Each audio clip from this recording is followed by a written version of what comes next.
Ya, kita bersama sekarang Presiden Vertas yang telah melawat Songkhla dalam 4 hari ini. Jadi kita ingin bertanya apakah yang dipelajari semasa melawat Songkhla ini. Oke, terima kasih kepada Observatori Jompo Ya. sebab memberi peluang kepada kami untuk melawat sambil belajar sempena dengan Pata Destination Marketing Forum di Songkhla ini. Banyak pengalaman yang kita dapat, terutama sekali aktiviti yang lawat, pengalaman melawat aktiviti yang dikendalikan oleh community based tourism di Songkhla ini. Pada asasnya kita mempunyai community based tourism di Sabah dan di Songkhla pada asasnya sama, cuma mungkin tempo sedikit membezakan di antara kita lah. Banyak pengalaman yang kita nampak, contohnya community based tourism di sini telah mengambil peluang ataupun telah mengambil sepenuhnya kelebihan yang dorang ada untuk dijadikan sebagai produk dijual kepada pelancong. Misalnya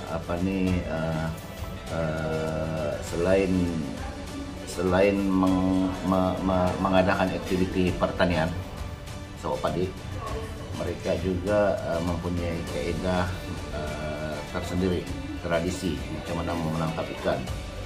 Kemudian mereka mempunyai kaidah untuk menghasilkan produk-produk akhir daripada sejenis pokok palma. Dibuat sabun, dibuat makanan tradisi, dibuat jus nira, dan lain-lain lagi. Jadi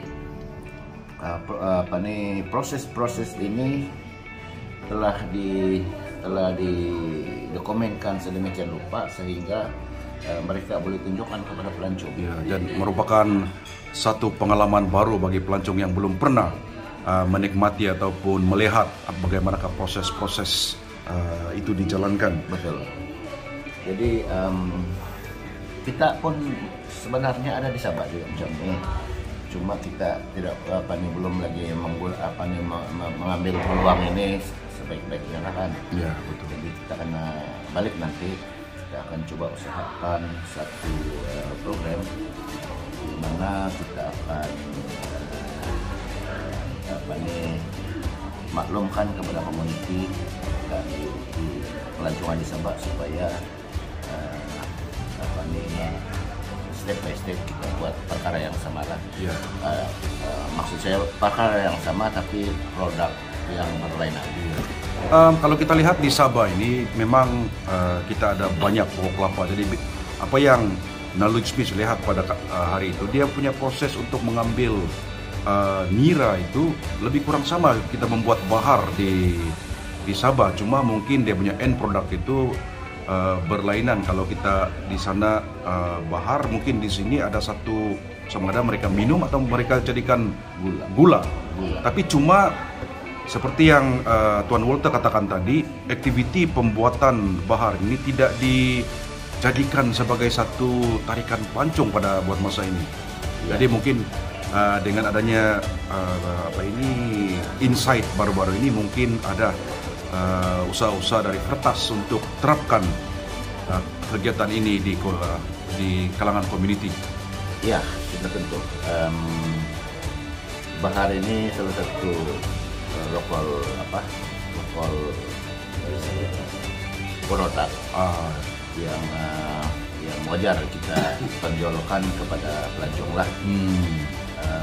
Bermula daripada proses membuat itu bahar. Jadi kita sudah pasti akan memikirkan keedah bagaimana kita melaksanakan perkara ini supaya dapat dilaksanakan oleh pakar-pakar pembuat bahan jadi yang kalau kita ada selama ini. Ya, kalau Knowledge Meets lihat dari segi framework dan pembangunan pelancongan luar bandar di sini based on pertanyaan oleh Knowledge Meets kepada Dasta Tourism Authority Thailand, lebih kurang juga contohnya macam mereka ada agensi yang melaksanakan ataupun facilitate. Mereka juga ada NGO, mereka juga ada local champion yang ada seperti juga setup di Sabah.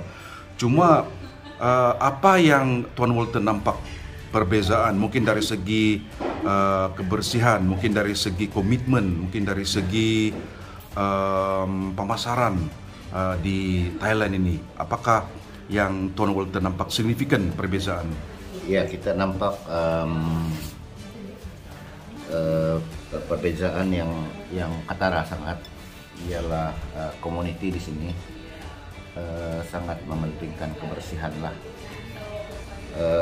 sehingga masa kita berjalan-jalan di mana-mana sekitar pun di kawasan Songkhla ini kita tidak nampak sampah, sebiji sampah pun kita tidak nampak.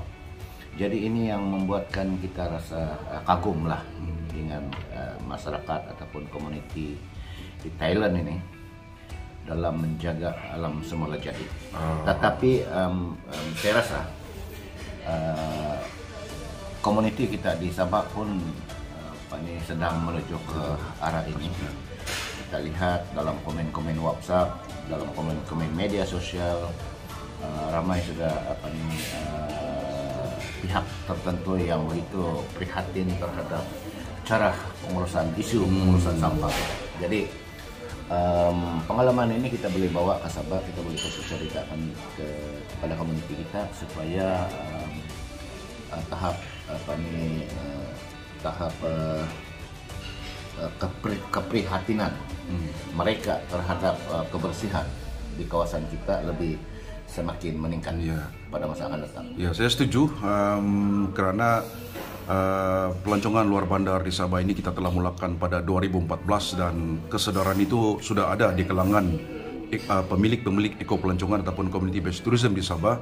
Cuma seperti yang Walter katakan tadi, membudayakan itu perlu dipertingkatkan lagi. Betul. Supaya dia menjadi satu cara hidup community pelancongan berasaskan community di Sabah ini. Kita masih baru di dalam pelancongan community, terutamanya di Thailand ada mereka cakap 3 dekad, betul. Jadi kita baru dalam 6 tahun.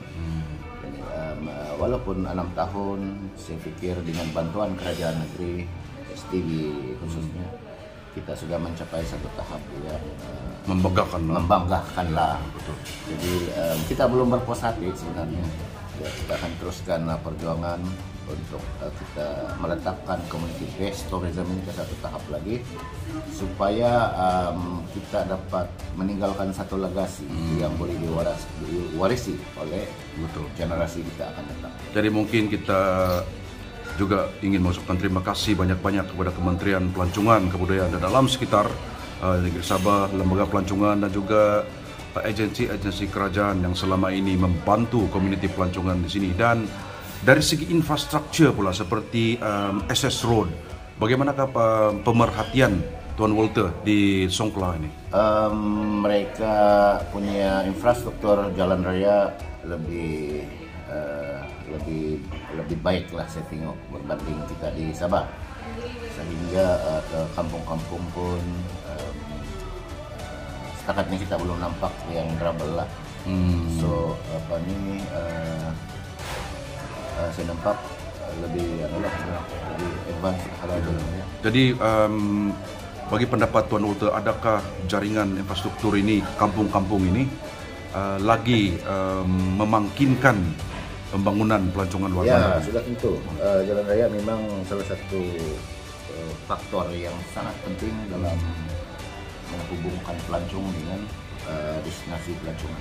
Ya, jadi kalau kita lihat di beberapa tempat kita lewat hari itu, keakraban komuniti di situ banyak menjurus kepada hubungan keluarga. Apakah komen dari Tuan Nolte? Hubungan keluarga ini penting. Penting kan? Penting. Wah. Jadi bagi saya apapun yang kita buat di dalam kehidupan seharian kita ini, fokus yang pertama sekali tujuan yang pertama sekali ialah meningkatkan kesuburan hubungan keluarga itu sangat penting. Saya setuju, Ya. sangat setuju. Dan bagi Nalus Mitch, pembangunan pelancongan luar bandar ini bukan saja menjurus kepada keuangan semata-mata, tetapi juga kita mendidik community untuk menjaga alam sekitar dan memperkasakan sosioekonomi Ya. penduduk di kampung. Jadi mungkin kata-kata terakhir daripada Tuan Nolte, mungkin untuk siapa yang belum pernah datang di Songkhla, menikmati keindahan makanan ataupun kesedapan makanan di sini, mungkin boleh sedikit mempromosikan tempat. Ya, salah satu yang mungkin saya tidak boleh ingat di Songkhla ialah makanan. Apa-apa kita order, apa jenis makanan yang kita makan, semuanya mendatangkan selera yang menakjubkan. Jadi terima kasih kepada Tuan Nolte dan Sama-sama. ada lawatan lagi pada pagi ini. Yeay. Semoga lawatan ini akan memberikan satu lagi insight kepada pengalaman untuk kita bawa balik dan kongsikan kepada community di Sabah. Jadi terima kasih kepada Tuan Nolte. Jadi akhir sekali saya juga ingin mengambil peluangnya mengucapkan terima kasih kepada pihak kerajaan karena memberi peluang kepada saya sebagai wakil komuniti untuk melihat keadaan di pelancongan yang ada di Thailand. Jadi sebelum sekali lagi mungkin kita meminta Tuan Dohing Nolte untuk bertutur dalam bahasa ibunda ya, untuk kata-kata terakhir. Ya, tapi naik kemarin semang itu lawatan dah itu harap nanut kapurilah untuk igitan namuli harap-harap kapil buat dalam masa kita tarik teh apa cerita kongsi dan cerita supaya harap taruhan atau pengalaman mila atau keadaan saya masing-masing dan saya tahu lah. Ya, itu dia.